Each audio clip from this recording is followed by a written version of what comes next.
notre sujet intitulé Animer une réunion. Animer une réunion, c'est communiquer dans un contexte d'approche client.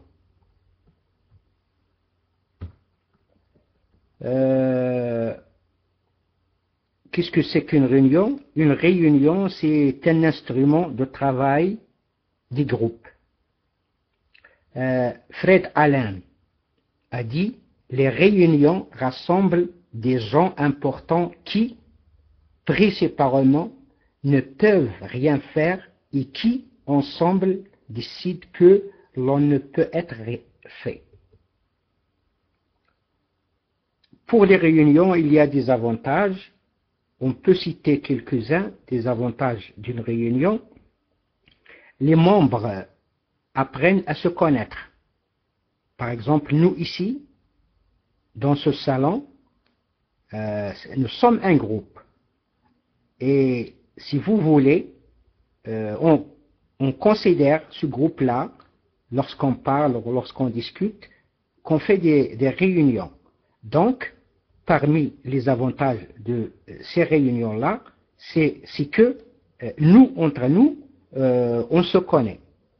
Aussi, parmi les avantages, il y a l'information qui circule mieux. Aussi, il y a tous peuvent dire leur opinion, c'est-à-dire chacun de nous dit son opinion, donc c'est un avantage.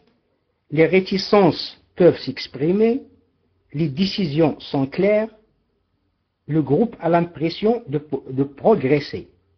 Donc nous, jour après jour, on se progresse. Et aussi, il y a les inconvénients d'une réunion. Encore une réunion. L'assiduité de certains membres laisse à désirer. Plusieurs discussions sont confuses. C'est-à-dire, quelqu'un tente de tirer les ficelles, de manipuler les autres membres. Les réunions sont souvent trop longues.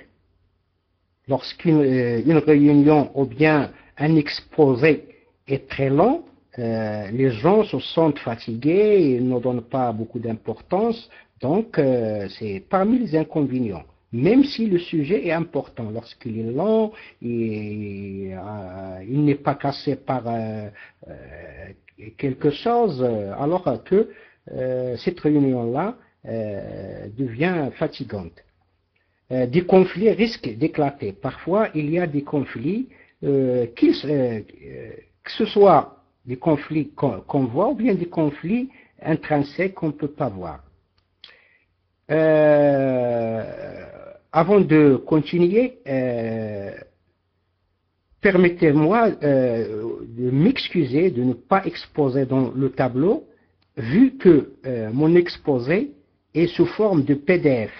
Et le PDF, je ne sais pas comment le transporter ici. Donc, ce premier sujet-là, يعني غيكون شوية جف. يعني ما غاديش تشوفوا شنو لأن ما عرفتش كيفاش غادي نexposer. Surtout, il est sous forme de PDF. Bon, quel conseil? La convocation et le rappel. Planifier et faire parvenir l'ordre du jour.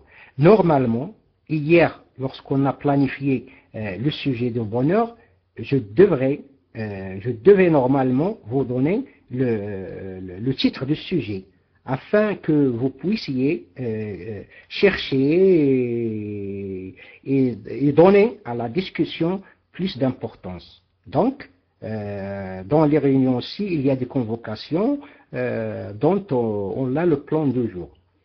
La responsabilité de l'animation. Il y a la ponctualité, début et fin. Normalement, on dit, après la prière de l'Isha, on a une leçon. Donc, qui va continuer, par exemple, jusqu'à minuit. Et en prenant en considération le temps de sujet et le temps de discussion. Donc, c'est parmi les choses qui donne succès au sujet. Il y a le local et sa disposition. Par exemple, pour les réunions qui se font dans des locaux. Et nous ici, c'est dans le room, normalement, il y a une disposition aussi. L'ordre du jour, le code de procédure, la prise de décision, le procès verbal, c'est-à-dire le compte rendu. Normalement, chaque réunion doit se terminer par un compte rendu. Il y a parmi les membres qui assistent et normalement, il faut que quelqu'un s'occupe d'un compte rendu et aussi le suivi. Quelques moments difficiles dans les réunions. Les moments difficiles, lorsqu'il y a le silence de groupe. Ne pas craindre le silence. C'est parmi les choses. Il ne faut pas craindre le silence. Chercher les raisons seulement, il faut chercher les raisons de ce silence-là. Aussi, parmi les moments difficiles, il y a le bavardage. Il y a parfois le bavardage. C'est résumer son intervention, lui demander d'être bref, lui rappeler l'horaire. Il y a aussi l'émergence d'un leader, ne pas tomber en rivalité avec le leader. Fuite du groupe, rappeler les objectifs, rappeler les règles, ces tâches difficiles, nommer la difficulté. Déviation de thème, reformuler, noter la question, rappeler le sujet en cause et relancer la discussion. La réunion égale efficacité. Pour y arriver, l'animateur aura su, c'est-à-dire il devra faire soyaraf, il faut préciser clairement les objectifs de la rencontre et en faire le rappel de besoin. Utiliser la reformulation ou le résumé aide à valider la compréhension. C'est une aide qui donne la valeur à la compréhension. Équilibrer la prise de parole, la couper à ceux qui en abusent, la donner à ceux qui hésitent à la prendre. Il y a par exemple ceux ou bien celles qui ne veulent pas prendre la parole, alors il y a ceux qui parlent beaucoup, alors comme ça, le leader ou bien celui qui dirige la réunion, normalement, il doit faire attention à toutes ces choses-là. Au besoin, il faut encourager le groupe, calmer un participant, détendre l'atmosphère, recentrer le groupe, poser des questions, faire des bilans, etc. Le rôle de groupe ou bien de l'équipe avant la réunion.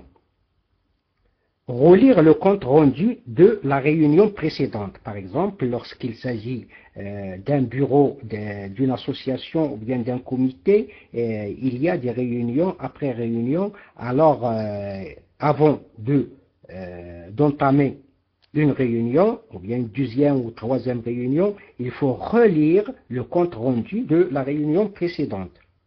Accomplir les tâches qui m'ont été assignées. C'est-à-dire, normalement, dans la réunion, on donne des tâches à chacun des membres du bureau, par exemple, ou bien de l'association, ou bien c'est pas moi. Alors, normalement, chacun doit répondre aux tâches qu'on lui a données. Par exemple, il dit que j'ai fait ça, ou bien il y a des obstacles, il y a tout. Donc, c'est pour cela qu'il est nécessaire de relire le compte-rendu d'une réunion précédente. Arriver à l'heure de la réunion. Normalement, c'est une chose très importante, c'est l'heure. C'est l'heure. Il faut être à l'heure, être ponctuel. Lorsqu'on est ponctuel à l'heure, on est ponctuel dans son travail, aussi dans ses paroles, dans ses rendez-vous et tout. Éviter d'être interrompu par des visiteurs ou des appels durant la réunion. Normalement, éteindre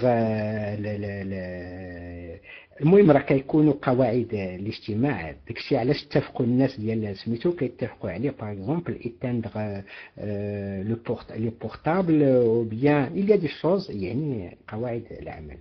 Préparer les points à l'ordre du jour. Si je dois être absent, informer et préparer mon remplaçant. Le rôle du groupe pendant la réunion. Se mettre mes points à l'ordre du jour et les exposer clairement. Quand j'ai une opinion, l'exprimer franchement et clairement. Il doit être clair et la dire franchement. Rester centré sur le sujet traité et aider les autres à s'y tenir. Éviter les blagues, distractions, etc. Et ça, ça dépend du genre de la réunion. Encourager les autres à exprimer leurs idées et leurs sentiments. Parce que lorsque tout le monde exprime franchement ce qu'il y a, comme ça, il n'y a pas d'arrière-pensée, il n'y a pas de conflit. Soyez sûr que la réunion, ou bien les objectifs de la réunion, seront atteints. Écoutez attentivement les autres. Quand quelqu'un, c'est-à-dire, c'est qu'on a l'isra, l'estima ou l'isra. Écoutez attentivement les autres. Pensez à des solutions qui peuvent régler le problème et le dire à l'équipe. Et prendre en note ce que j'accepte de faire après la réunion. Par exemple, c'est on donne à Tahachou ou bien Mchadi ou bien Ourod une tâche qu'il doit accomplir, il doit ou bien elle doit la noter dans son agenda, et la noter, c'est-à-dire le nom de la consigne et la durée et le moment, et tout, il faut le noter dans son calendrier. Le rôle de groupe ou bien de l'équipe après la réunion, c'est accomplir la tâche que j'ai accepté de faire et tenir les engagements que j'ai pris. Transmettre à mes collaborateurs l'information et les décisions importantes. Assumer la responsabilité de toute décision prise en équipe. Garder confidentiel ce qui est dit et fait durant la réunion, sauf les décisions finales.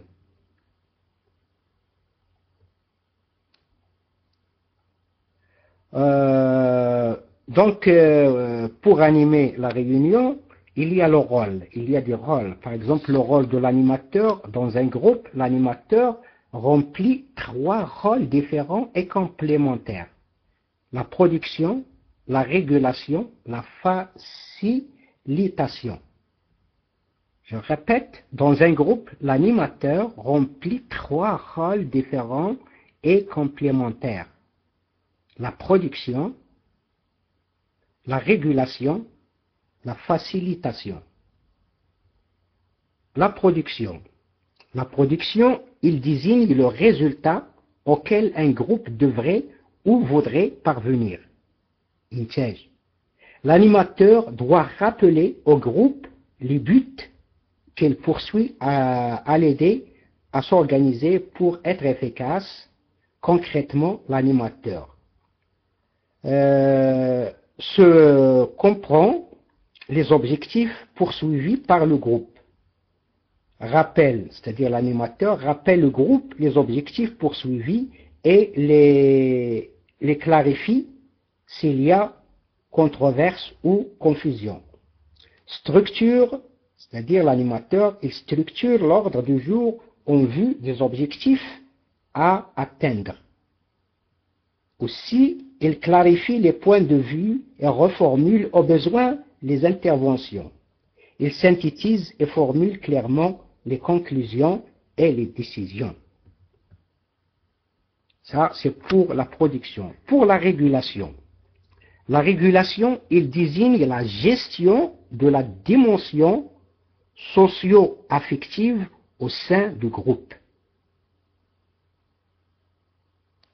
Le climat peut être positif détendu et favorable au travail, ou au contraire stressé, anxieux et tendu. Par conséquent, l'animateur doit donc aider les participants à assumer leurs émotions. Concrètement, l'animateur, il analyse la situation des relations à l'intérieur du groupe, il accueille les participants au moment de leur arrivée, présente les participants ou les invite à le faire eux-mêmes, aide le groupe à vivre ces moments de conflit, encourage le groupe, remercie les intervenants pour leur contribution et rencontre personnellement les personnes qui provoquent des blocages dans le groupe. Et finalement, la facilitation fait référence à la procédure suivie lors des rencontres du groupe. Il désigne le déroulement de la réunion, la façon dont le droit de parole est accordé, le contrôle des discussions et les techniques utilisées pour faire travailler les membres du groupe et favoriser leur contribution active. Concrètement, l'animateur choisit la structure qui convient le mieux au type de rencontre, s'assure que la convocation à la réunion contient les informations nécessaires, prévoit la disposition adéquate de la salle et les équipements nécessaires. Il prévoit la présence d'un secrétaire, c'est-à-dire qui fait un compte-rendu ou bien. Il fait accepter les objectifs poursuivis, l'ordre du jour et les procédures à suivre. Il fait participer les personnes présentes, fait des synthèses et vérifie l'acceptation et l'adhésion des intervenants, prévoit l'évaluation de la réunion. Il y a encore beaucoup à dire, mais seulement je vais terminer par les types d'animateurs. Il y a l'animateur autoritaire, l'animateur débonnaire et l'animateur démocratique. L'animateur autoritaire, tendance à tout décider et imposer au groupe sa manière de faire. Il est peu participatif et favorise la passivité du groupe. L'animateur débonnaire improvise et a souvent tendance à laisser aller les choses. L'immobilie.